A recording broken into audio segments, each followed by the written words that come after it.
धनंजय मुंडेंच्या अडचणीमध्ये वाढ होण्याची शक्यता आहे। धनंजय मुंडे कृषी मंत्री असताना त्यांनी कृषी साहित्य खरेदीच्या धोरणामध्ये बदल केले आणि यावरून न्यायालयाने सवाल उपस्थित केलाय।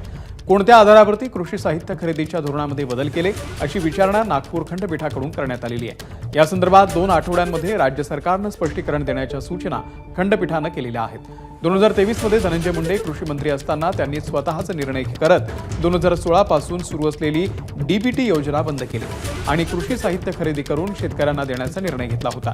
राज्य सरकारने सुमारे 104 कोटी रुपयांचा निधी देखील मंजूर केलेला होता।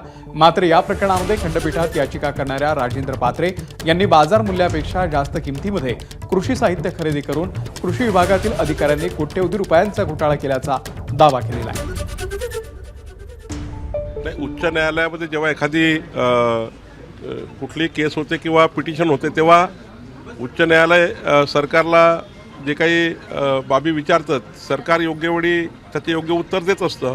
मला वाटतं की सरकार या ठिकाणी जे काही धोरण बदललं असेल किंवा जे काही काळाची गरज असेल सरकार त्याचं उत्तर देईल।